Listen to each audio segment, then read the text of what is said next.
Hello, everyone. My name is Jared Oubre, and I'll be presenting my final mind map evaluation for our curriculum design and evaluation class under Dr. Hagan at Dallas Baptist University, summer 2025. If you're taking a look at my screen, I got five key takeaways that I've taken with me and I'll take with me forever, describing some of the things that Dr. Hagan embedded in our brains related to curriculum design and evaluation. So for number one, I want to focus on in session one, I'll focus on this takeaway. It's the Ralph Tyler model and how the curriculum and design toolkit assisted us in helping teachers as they start to create these new lessons. Number two, with my role going from teacher to now principal resident, I want to start focusing strictly on the principal's role in planning curriculum and design and Bambrick's idea of having those seven levers that you use to control and help keep that leadership portion going to keep the school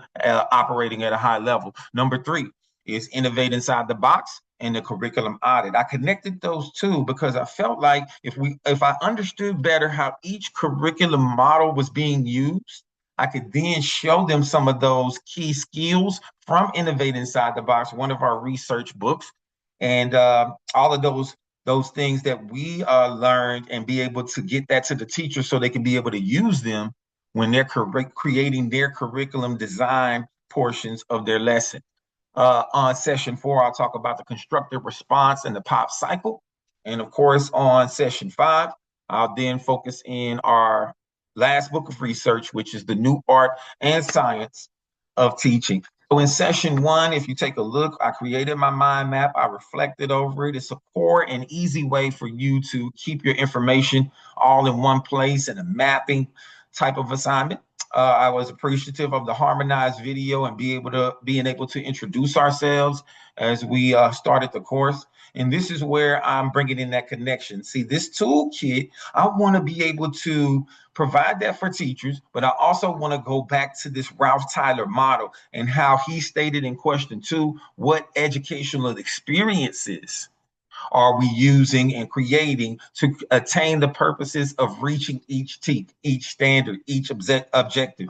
So being able to connect those two things, being able to give them the toolkit, teachers this year, being able to examine those teaching standards, and then being able to relate it to the proper experiences for those students later in their creation of new lesson plans throughout the year.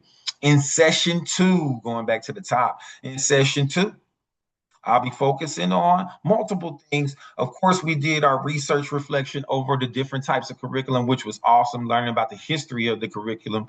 These are those seven levers that I focused on in session one. So I'll come down a little bit further. Some of those key ideas that are just amazing thoughts and ideas, the see it, name it, do it model, as well as the data-driven instruction, the DDI, and how to assess, analyze, and act on the data in those data meetings and in these processes as we're working through the school year and responding to the data. I want to focus on the planning portion and how leaders can, in session two, how leaders help to coach and plan with teachers.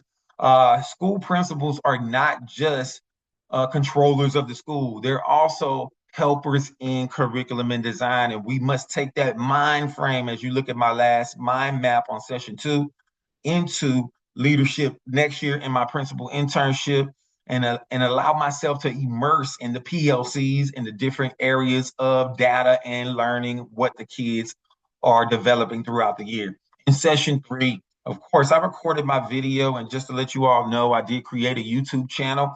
It's the Jared Oubre Educational Leadership YouTube channel, and it'll house all of my videos. It's like a video, it's a kind of a video knowledge-based DBU Master's Program YouTube page. So if y'all want to keep up with that, let me know.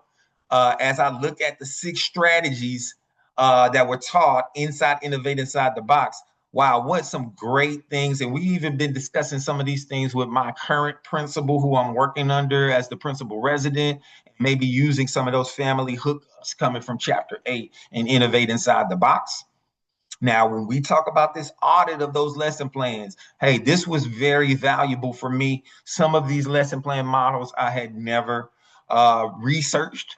And as well, I was brought up under the Madeline Hunter model. So being able to look at the 5E model and some of those different types of models helped me understand how, as a leader, I can help push any type of model that you want and allow you to innovate inside the box in that model and help you transcend these lessons to another level and leading with students from the top. So if you take a look at session 3, you're looking at a little bit of the mind map. And of course, when I get to my last sessions 4 and 5, I'll have a full mind map. These are just snippets of the each session as we go. So I combined session 4 and 5. Now, of course, I talked about this in the beginning with the pop cycle, as well as this project we had also in constructive response. And I'm so thankful that Dr. Hagan was able to, was allowing us to immerse ourselves in a actual experience of being a teacher coach, a teacher evaluator, and in a leadership role. I'm a 15-year educator, and I've been a department head, but I've never been an instructional coach. So I don't have the experience of coaching on a lesson plan, coaching and viewing and assessing a teacher and giving them strategies to be better. So I feel like the constructive response, as well as the constructive response, as well as the pop cycle, was a awesome tool that we could use to help us move forward in our career. Last but not least, here's my presentation on the new art and science of teaching. I focused on physical layout and some of those things that Marzano thinks that are essential to having classroom management at a very high level. So I also recorded it and posted it to my YouTube page. And of course, finally, is the final mind map. This is awesome, in my opinion. I don't really It looks like a lot, but I don't feel like it was a lot. It was really like a note-taking process. And, if you have someone who's digital minded and doesn't like taking notes on paper, I feel like a mind map for each unit. If you're a teacher, you could use it for units and being able to mind map the units as you go throughout the year. And so I just want to let y'all know and let Dr. Hagan know that we are grateful for your time, Dr. Hagan, that you gave us in this school year, working this summer program. And we will continue to use all of the knowledge that you've given us. We are thankful. Thank you so much, Dr. Hagan, and have a great fall year. Thanks.